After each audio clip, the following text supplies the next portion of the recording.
Let's move on. Giannis versus Joel Embiid in Philadelphia last night. The Sixers hosting the Bucks.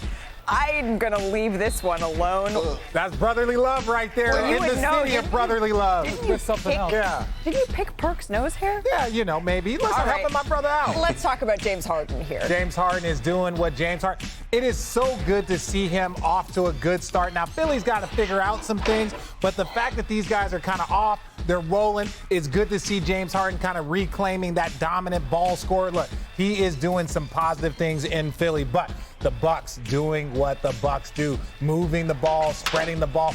Grayson Allen passes it out to the big fella, knocks it down. Wesley Matthews with the big three. It's amazing what happens when you have shooting. Well, then you can go to the watch this one more time. Great. What a pass. Just great slide up. Yeah, that's what they do. Yeah, it's a great slide up, give a little bit more space, and then right here. One more opportunity for the Sixers. You would think that Joel Embiid would be the one who would be taking the final shot. Yeah, you would, but this is where you have a great team. He makes the right kind of, or tries to make the right play, but that was not. He sees Giannis come over, but great Bucks defense. You help the helper. The person that's helping, you help them. Then here, a little slip, pick and roll. Look, now their next star wasn't passing the ball, right? And look, honestly, yes, what was Maxey open? Yes, but for me, I'm James Harden. You got to finish that. James Harden, we've seen him hit some of the most difficult shots. That's going to his left. You got to knock that down, and I think that's the way they feel. Great defense by Drew Holiday. The Bucks hang on to win 90-88. Here is James Harden after the game. I'm a workaholic, so just not being able to put the work in like I normally do was frustrating.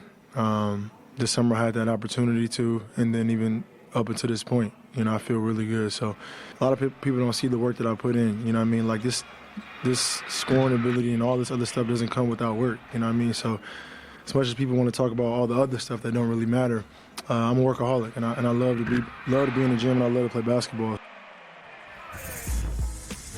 Okay, so look, he talked about the good, the bad, the ugly. We got a little bit of this, but James Harden is right. A lot of people don't see the work that he puts in because he is an offensive innovator. Some of the step backs, some of the arm throughs, so many things that he has done has been next level. But I want Sinead to show me some of the things that you saw. Yeah, the big question about the Sixers coming into the season was, will James Harden, how good will he be? Will he be vintage? We've also already passed that, but he was great, and I want to show you exactly how great he was.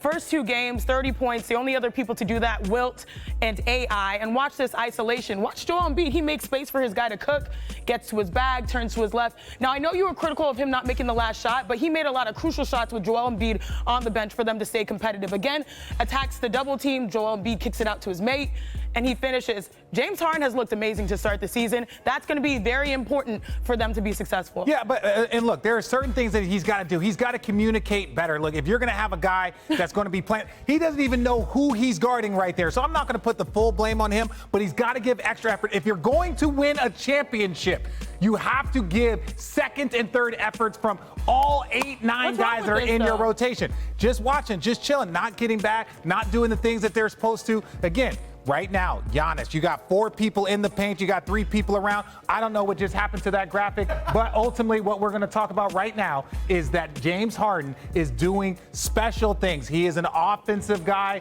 and we're really kind of digging what he's doing. Well, but at the end of the day, right, Richard, the most important statistic for James Harden, for the Philadelphia 76ers, it's got to be winning, right? Even looking at this, although Sinead mentioned AI and Wilt Chamberlain. So that's kind of where we're at back here with Kendrick Perkins, Brian Windhorst, and Zach Lowe. Brian, I'm just going to start with you here. What stood out to you from this game? Let's say 2 things about the Sixers. Number one, obviously it was not a good Joel Embiid game. He's going to play better than this, we know.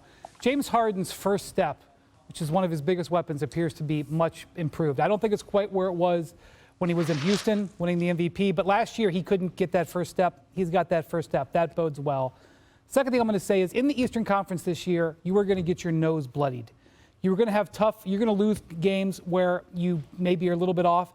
So while it's not great that the Sixers don't have Embiid churning early on, I'm not going to overreact because there is so much competition in the Eastern Conference that you're going to have 2-game losing streaks occasionally. And the most important thing is that Harden looks so good. Right, particularly when you're looking at their first 2 games. They were up against folks that we just saw as Titans. Zach, what do you think here?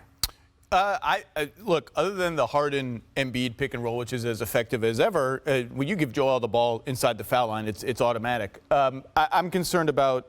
They just don't seem to have a lot of synergy offensively. Like Tyrese Maxey can't just be standing around when James Harden is in the game. They've got to be more than the sum of their parts. And right now their offense is a little clunky and sluggish. And the other thing is, I found it interesting. Doc Rivers last night went to PJ Tucker at center instead of Montrezl Harrell and Paul Reed, and it worked. And I think that's a look we'll see going forward. But look, as Brian said, Embiid is off to a slow and kind of mopey start. He'll get in gear and he'll be fine. And this team, they're going to win a lot of regular season games. It's 2 losses, that's fine. It's a long season. Perk?